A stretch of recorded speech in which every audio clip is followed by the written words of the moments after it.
नमस्कार साथियों बिना कोर्ट जाए अवैध कब्जा या जमीन प्रॉपर्टी संबंधी विवाद जो है वो बिना कोर्ट जाए, बिना कोर्ट कचहरी के चक्कर काटे, बिना पैसा खर्च किए आप मामलों का निस्तारण अच्छे तरीके से करवा सकते हैं। ठीक है, अब मैं आपको बता दूं, देखिए साथी, कई लोगों के पास मेरे पास फोन कॉल्स आते हैं कि सर हमारी जमीन पे कब्जा कर लिया, सर हमारा पहले से कब्जा था, हमारे परिवार वालों ने ताला तोड़ के कब्जा कर लिया, किसी ने जो है प्लॉट पर कब्जा कर लिया, किसी ने पड़ोसी खातेदारक ने हमारे खेत पे कब्जा कर लिया। अब जब आप एडवोकेट के पास जा रहे हो तो वहां पे वो रेगुलर सूट फाइल कर देते। और क्यों क्यों करते? क्योंकि उन्हें उसका काफी पैसा मिलता है। साथियों, रेगुलर सूट में एडवोकेट भी काफी पैसा लेते हैं, ठीक है, और समय भी आपका बहुत लगता है, सालों समय लग जाता है, 3 साल लगे, 4 साल लगे, 5 साल लगे, और पैसा भी खर्च होता है, समय भी खर्च होता है, ठीक है, और आपको कोर्ट कचहरी के चक्कर भी काटने पड़ते हैं। लेकिन वही काम जो है वो सीआरपीसी की धारा 145 में उसका प्रोविजन किया गया है, कानून है। ठीक है, अभी मैं आपको बताऊंगा किस प्रकार से आप बिना कोर्ट जाए कब्जा हटवा सकते, बिना एडवोकेट की मदद के भी हटवा सकते हैं आप, अगर आप थोड़े पढ़े लिखे हैं तो। ठीक है, वो कानून आपको मैं बताऊंगा साथियों। ठीक है, देखिए साथियों, सीआरपीसी 145 यहां पे स्पष्ट प्रोविजन किया गया है कि स्थावर संपत्ति संबंधी विवाद, यानी कि जहां भूमि या जल से संबंधित विवादों से प्रशांति भंग होना संभव है, वहां की प्रक्रिया, ठीक है, इस प्रक्रिया को आप समझ लीजिए। ठीक है, अब है क्या, ये सीआरपीसी जो है वो खत्म कर दी है 1 जुलाई 2024 से, नई आ गई है बीएनएसएस। तो पहले 145 जो था वो अब 164 कर दिया गया है। तो सीधी बात है साथियों, आप बीएनएसएस धारा 164 को समझिए, जो आपके जमीन संबंधी मामलों को बिना कोर्ट जाए, बिना अधिक पैसा खर्च किए जो है सॉर्ट आउट करवा सकती है, अवैध कब्जा हटवा सकती है आपको। ठीक है, अब साथियों एक चीज मैं आपसे और कहूंगा कि यदि आप बेहतर लीगल कोई कानूनी सलाह लेना चाह रहे हैं आप, तो आप ले सकते हैं। हमारा कॉन्टैक्ट नंबर आपको वीडियो के डिस्क्रिप्शन में मिल जाएगा, मेंशन किया गया है। दूसरी बात, यदि मान लीजिए आप कोई प्रॉपर्टी खरीद रहे हैं, उसके डॉक्यूमेंट्स आपको वेरिफिकेशन करवाना है कि जमीन विवादित तो नहीं, डबल रजिस्ट्री तो नहीं, इसकी श्रेणी नंबर क्या, सरकारी जमीन तो नहीं, इत्यादि आप चेक करवा सकते हो। कॉन्टैक्ट नंबर आपको वीडियो के डिस्क्रिप्शन में मिल जाएगा। साथियों, मैं एक चीज आपको बता दूं कि कई लोगों के मेरे पास फोन कॉल्स आते हैं, और जो भी मैटर होते हैं वो किन से होते हैं? देखिए, अवैध कब्जा कई प्रकार का होता है। कोई 10 साल से कब्जा है, अगर आपकी जमीन पे कोई मान लीजिए 10 साल से 15 साल से कब्जा किए है, तो आप उसे इस धारा से नहीं हटवा सकते। ठीक है, उसके लिए एक अलग प्रक्रिया है। खेत की जमीन पर अगर किसी ने कब्जा किया है बहुत पहले से, तो अलग प्रक्रिया है। कोई मान लीजिए पड़ोसी अगर कब्जा किए, पड़ोसी सह खातेदारक थोड़े बहुत खेत पे कब्जा किए, तो उसकी अलग प्रक्रिया है। सह खातेदारक अगर कब्जा किए तो उसकी अलग प्रक्रिया है, अलग सेक्शन है।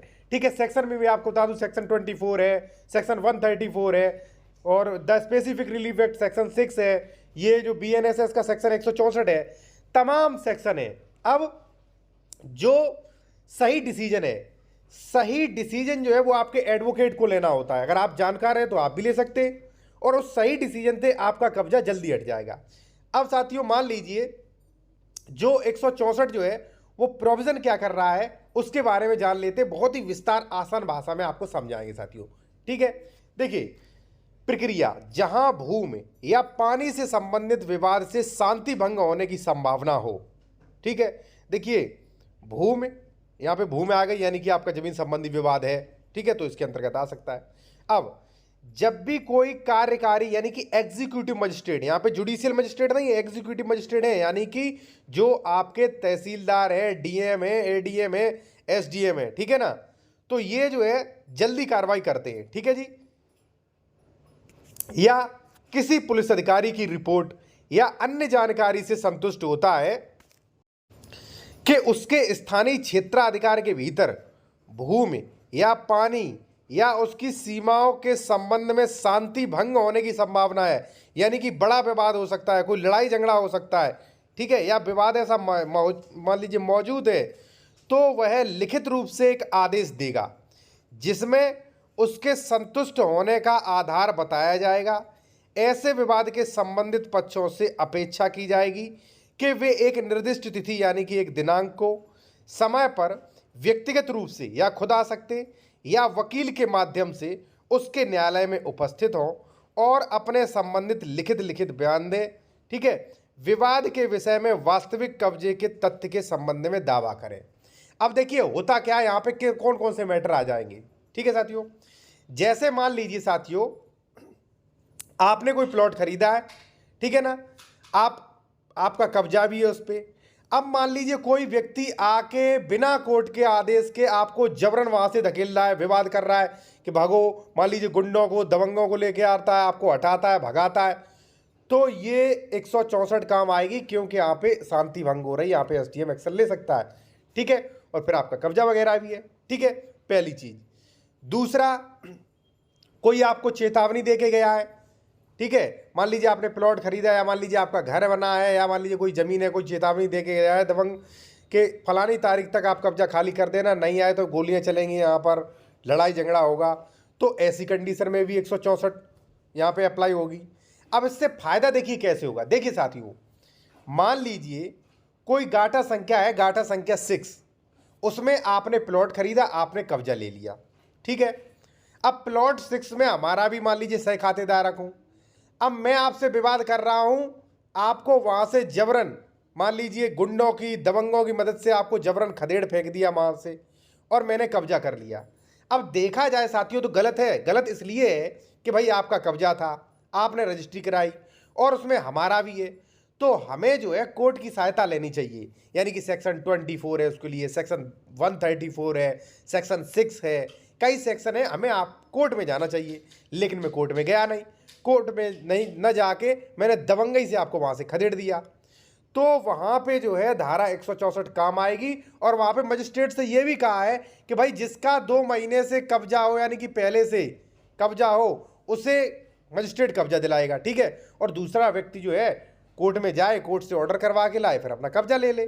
ठीक है, अगर मान लीजिए साथियों लोग बाग बिना कोर्ट जाए अपना न्याय करने लगे, जबरन बेदखली करने लगे, तो वहां पे गोलियां चलेंगी, लोग मारे जाएंगे, शांति भंग होगी। ठीक है, पूरे समाज में जो है वो थोड़ा डर का माहौल रहेगा। ठीक है, अब इसका सबसेक्शन 4 क्या कहता है वो आप समझिए, वो भी बेहद जरूरी है साथियों। ठीक है, मजिस्ट्रेट विवाद के विषय रखने के अधिकार के किसी भी पक्षों को गुण या दावों का संदर्भ दिए बिना दिए गए बयानों का अवलोकन करेगा, पक्षों को सुनेगा, ऐसे सभी साक्ष्य प्राप्त करेगा जो प्रस्तुत किए जा सकते हैं। ऐसे अतिरिक्त साक्ष्य यदि कोई हो जो वह आवश्यक समझे, यदि संभव हो तो निर्णय ले कि क्या उपधारा 1 के तहत उसके द्वारा दिए गए आदेश की तिथि पर किसी पक्ष का या किसी पक्ष का कब्जा था विवाद का विषय, बशर्ते यदि मजिस्ट्रेट को यह प्रतीत होता है कि किसी भी पक्ष को पुलिस अधिकारी की रिपोर्ट या अन्य जानकारी मजिस्ट्रेट द्वारा प्राप्त होने की तारीख से अगले 2 महीने के भीतर या उस तारीख के बाद उस तारीख से पहले जबरन या गलत तरीके से बेदखल किया गया। देखिए वही बात आ गई, यानी कि अगर किसी का कब्जा था निरंतर, ठीक है, जब शिकायत की गई उसके 2 महीने से पहले भी था, उसे जबरन हटा दिया गया है, तो उसे जो है यहाँ पे देख सकते हैं गलत तरीके से बेदखल किया गया है, तो उसके तहत आदेश के अनुसार वह पार्टी को इतना बेदखल कर सकता है कि जैसे कि उपधारा 1 के तहत आदेश की तारीख पर वह पार्टी उसके कब्जे में थी, यानी कि दूसरी को बेदखल करेगा और उसे फिर से कब्जा दिलाएगा, और दूसरी पार्टी से कहेगा कि भाई आप ऐसा करिए, कोर्ट में जाइए और कोर्ट से अपना आदेश निर्णय लेके आइए। ठीक है, यानी कि ये है भाई कि विवाद संबंधी, और एसडीएम भी अपनी मनमानी नहीं करेगा, यानी कि जो वहां पे पहले से काबिज है, ठीक है, विवाद ना हो सके, जो पहले से काबिज है उसे काबिज बना रहे, और दूसरा पक्ष जो है वो भाई कोर्ट जाके अपना जो भी स्टे है, ऑर्डर है, वो लेके आए। ठीक है, अगर मान लीजिए सेक्शन ना हो तो दबंगई से सब लोग दबंगे वो अपनी मनमानी करेंगे, बेचारा जो पीड़ित होगा वो कोर्ट कचहरी के चक्कर काटेगा।